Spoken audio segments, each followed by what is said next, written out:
So how do you take a band with no bassist or drummer on the road playing rock songs?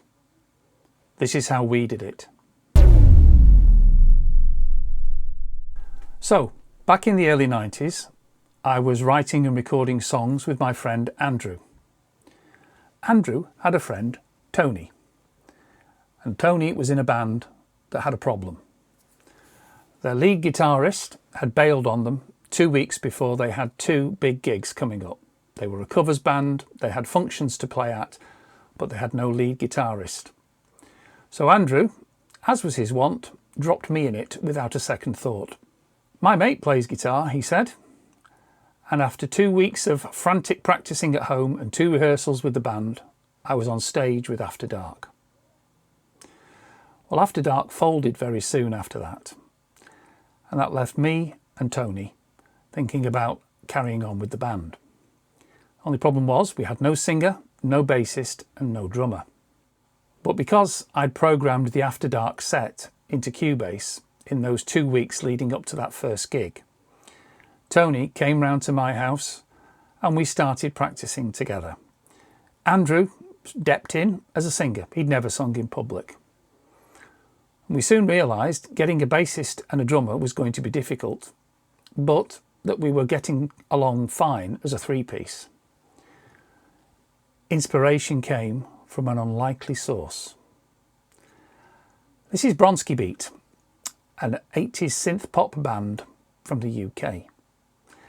I'd read an interview with Larry Steinbachek and Steve Bronski, the 2 keyboard players, in which they described themselves as the world's first Porter Studio band. Rather than take their expensive and delicate synths on the road, they took 1 keyboard each and programmed everything else, including drums and bass, onto the Porter Studio. 1 instrument on each track, and that was what they took with them. And with that, an idea was formed. So in the last video, I looked at how we had the desk configured when we were mixing a fully recorded song to tape. When we were using the desk with the band, it was slightly different because we didn't need to record the guitars and vocals. We just streamed the output from all the synthesizers that had been programmed in Cubase through the group section on the right-hand edge of the desk. Now, we were a bit stumped with the Porter Studio idea because Andrew's Fostex X26 that we'd previously used before we got the 8-track setup could only record 2 tracks at a time. It was one of the limitations of the smaller machine. However, Tony happened to mention that he had a Yamaha MT3X 4-track tape machine at home that he'd bought but had never been able to get to grips with. At that point, Freeway became a reality as a Porter Studio band. So the way we worked it was that we recorded the bass onto track 1.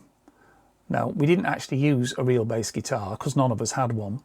It was a bass synth sound that I'd programmed into the Alpha Juno 2 that I had at the time. On track 2 were the drums. They were mixed down into a mono mix because we ran the PA in mono.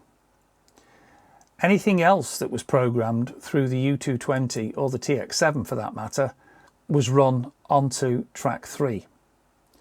And the only cheat we had was that Andrew and I, for some songs, would record a full set of backing vocals, and these were recorded onto track 4. So although we were running in mono, we had a full band sound coming from the tape machine behind us. So this is what it looked like in practice. So we had the 4-track tape machine, not centre stage, but actually off to my right as I would operate the tape machine in between songs. I was playing through my Marshall amp. Tony had a rather nice Fender amplifier, but we both started out using Fender Stratocasters. Mine was a Squier Strat, modified with Fender Texas Special pickups, and I then later added a Seymour Duncan stacked humbucker in the bridge position. Tony's was a stock Fender Strat. Andrew, centre stage, sang vocals, and Tony and I on either side of him would sing some backing vocals. Of course, augmented by those that Andrew and I had already recorded onto tape. This gave us quite a full sound. As time went by, I went to buy some more strings for my Strat and ended up buying a guitar that was attached to them, a lovely Fender Telecaster. Tony came round, took one look at it and turned up the next week to rehearsals with his. I ran my guitars through a little Zoom 9002 effects unit. Tony ran his through a Boss multi-effects unit, and that was our live setup. So that's how we did it. Freeway, as we called ourselves, gigged together for several years, and we built up quite a repertoire along the way, allowing us to play pub gigs or functions with ease and not run out of material. We even managed to play a gig in Portugal for one New Year's Eve, but that's a whole separate story. These are some shots of the band in action.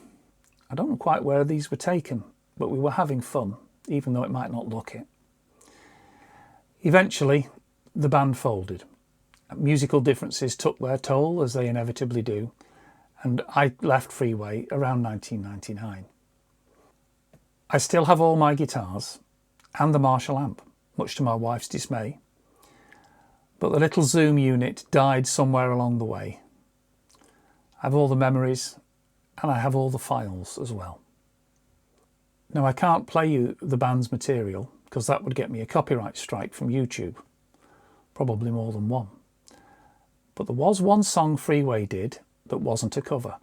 It was a song Andrew and I had written called Gimme a Reason, and in a previous video I've explored resurrecting the MIDI file from that from the archive. In future videos I'll be looking at re-recording that song and showing you the process that I now have for recording material. But until then, I'll play you out with a bit of Freeway, and until next time, you take care of yourselves. Give me a reason.